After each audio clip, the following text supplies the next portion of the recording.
Hi there. So this is a student's handy dandy notebook or a universal design learning tool that I created for them. So basically they would have this for multiplication. Right here they would write their name, that it's only for them. And basically I put that it's for multiplication because they may have more different notebooks that they need help with, so it's important for them to distinguish which one they can use for what subject. On the first page, I added the standards right here at the top left. It's just so I can, as a teacher, know, what this relates to as well, not only them. And their personal goals. I wrote it very simple and short so they can understand better. The first one is multiply two two-digit numbers. Their second goal will be to know what place value the numbers are on. This is important when multiplying, the order in which they need to multiply and such. And the third is to follow the steps of multiplication, which I will include in this notebook as well. Here I have included the steps, and I like that they came up with many zoos, many animals, which stands for multiply, zero, multiply, and add. This will be easier for them to remember as well, and it lists all the steps here. For example, step 1 is to multiply. So what's 9 times 3? Step 2 will be to add the 0 as a placeholder. This is important for them to remember because it will mess everything up at the end if they don't. Then they will multiply again, the tens column, and then finally they will add. So that's the final answer there. It's very important to list some examples and non-examples according to the CAS website about UDL. So here I included what not to do, which was forgetting to include that 0 as a placeholder, and what it looks like when the 0 is there. Here they have multiplying the tens column first, so that's a big no-no, and instead they need to start at the ones. Then I included a real-world example. This is another learning tool that's important for them to relate. So for example, 12 students are attending a field trip, and I included a picture of 12 students. They must each pay $10. So the 10 students each have $10 with the logos there for them to visually see. And then at the end, the question is, how much money do they pay in total? So the multiplication problem would be 12, which was 12 students times $10. And then it shows them all those steps there on how to get that multiplication problem. Finally, I wanted to include some tips for the students if they have trouble concentrating or need help.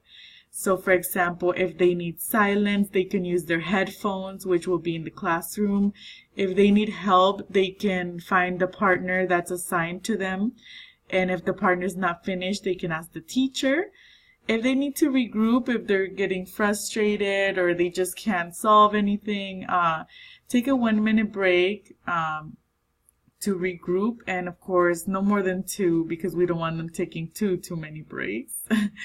So this is the notebook they can have with them when multiplying. So some benefits of universal design learning is that it provides an overreaching framework for thinking about the design of curricular materials like goals, assessments, materials, methods for the broadest range of students from the beginning. UDL planning calls for allowing students to demonstrate their learning in ways suitable to their abilities and through various forms of expression. So you give the student the opportunity to control his own learning. It also provides multiple means of engagement, representation, and action and expression. So for example, in the CAS website, an example of engagement of UDL is that it minimizes threats and distractions. An example of representation is that it can offer different ways of displaying information like auditory, visual, and more. Finally, an example of physical action is that it facilitates managing information and resources. So, for example, this notebook would be one of those examples. From my own field experience, I've seen a student use UDL that didn't speak any English. So the teacher gave her visuals when they were working on a lesson, and she was paired up with a specific partner that reads advanced. So the partner was able to help her reading, and she basically repeated everything he said. So that was a good tool for them. The grouping was also a UDL device they used. I saw another teacher group different people. When they were doing classwork, they were grouping in partners and such like that. A successful example from UDL I saw was from Eric Crouch, a 5th grade teacher video.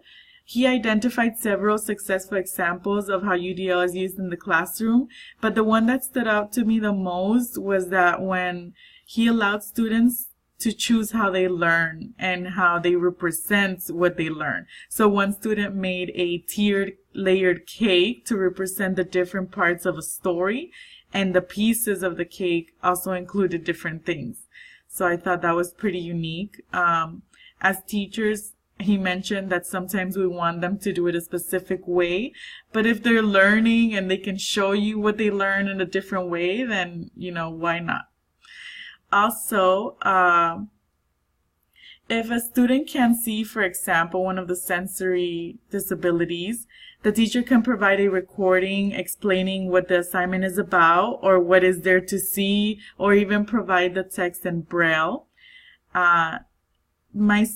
The example of cognitive would be like this notebook, providing extra help with the steps to problems or definitions that can help students. Assistive technology is a way for physical disabilities, of course, but UDL can also provide several ways to respond or navigate. Under the IDEA laws, parents have the right to know of any accommodations the child has. So the teacher must tell them if they need that extra assistance. Those are some legal implementations that we need to be aware of. For the IEP process, UDL can be included under accommodations portions because it's definitely an accommodation. For example, something along the lines of, with having the formula, Sally will be able to solve algebraic equations 80% of the time. So that's an example of how that can be used. Thank you so much for watching. I really enjoy UDL and hope to use it in my future classroom.